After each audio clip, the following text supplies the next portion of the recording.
If you're getting products from the Amazon Influencer Program and are struggling to list them on Facebook Marketplace because it's annoying, you don't know where to start, this video is for you. I'm going to show you exactly how I keep track of everything I get. I sell thousands of dollars every month on Facebook. I've been doing this for a long time. So I'm going to show you exact spreadsheet I use to keep track of everything, how I list it, how I price it. So without further ado, let's get into it. All right, so this is kind of the spreadsheet that I use right over here. I'm going to show you exactly how I'm using SellerAmp to kind of pull everything in and just keep me organized. If you want to learn how to set up this sheet, there's a quick start guide below. You could just click that and you'll get access to all the videos I've made in the past. So this is my sheet that I get from Creator Connections. So these are all the brands that are sending me stuff. And I also have a Facebook Marketplace tab right over here. This is the crux of what makes Facebook Marketplace so quick and the easy way to stay organized is everything is copy and pasteable. Yes, I just made that word up. So when I'm pulling stuff in, so for example, let's just say this brand wants to send me this chair. What I'm going to do is I'm going to go down here to this tab. I'm going to click CC. These are all the spreadsheets I've created in for my business. And you'll see it appears right here. So I captured the date, the title, the brand, the ASIN, the link to the product. This is important in a second. And also the price. These are the two most important parts when listing on Facebook Marketplace. So if I got this chair right over here, what I would do is I'd go to the Facebook Marketplace tab right over here. This is like kind of all the stuff that I have listed. I would drop it right over here. If I was listing this today, I would change this date to the current date, which is already there. And what happens is I always want the price here because I want to know what it is without having to kind of go back to Amazon if I didn't want to. Usually what I'll do is I'm listing on Facebook Marketplace. Right off the bat, I see this price right over here. And I'm usually going to cut it in half. It really just depends on the product. Half of this would be 70. So I actually might just go 80 on this since it's an office chair and it's already put together. And then what I would do is I'd go over to Facebook Marketplace and then I'd have this link right here.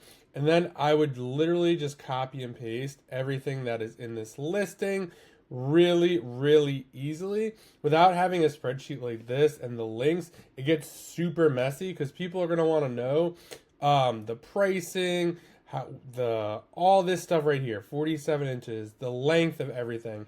So I have everything here. And let's just say this sold. So I want to keep track of everything that's sold. So then the next tab right here is the sold. So what I do here is I change up the top a little bit. So the list date is here and the price is right over here. Then I want to put the price I got. Let's just say I got $60 for this. And then let's just pretend this is in the future. I want to put the date here because I want to know how long it took to sell just kind of off the bat of my eye. These are some good examples over here. I got this stuff in August and didn't sell it until recently. So it's about 5 months. I thought the stuff would sell much quicker. And I like to keep the price that I charged and the price that I got. So I have some idea. A good example of this is these binoculars right over here. I thought I'd get 50. I ended up getting $20 for these. And then I always like the listing here because if someone wants to make me an offer, I usually go back to this spreadsheet and see what it's listed on Amazon. Some people will be like, oh, well, it's listed on Amazon for X. And sometimes I want to verify this. These binoculars are a really great example.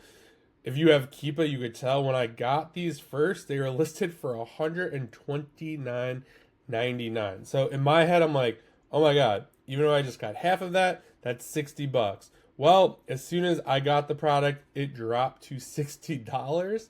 Hence why I end up getting $20 for it. So you can kind of see the trajectory there. And that's another important thing when you're going through Creator Connections.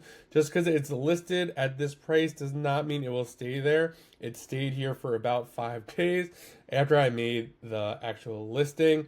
So that's kind of how I track my Facebook Marketplace stuff.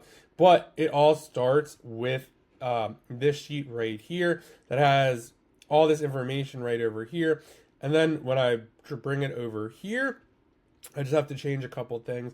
The whole point of this is just to make it as quickly as possible, be able to track everything you've sold, and just get an idea what's actually worth getting. I won't be getting any more binoculars because obviously $20 isn't really worth it unless a brand sends to me to pay. If you want to figure out how to make this spreadsheet, get the quick start guide. It's right over here. Let me know what you think in the comments, and I'll see you in the next video.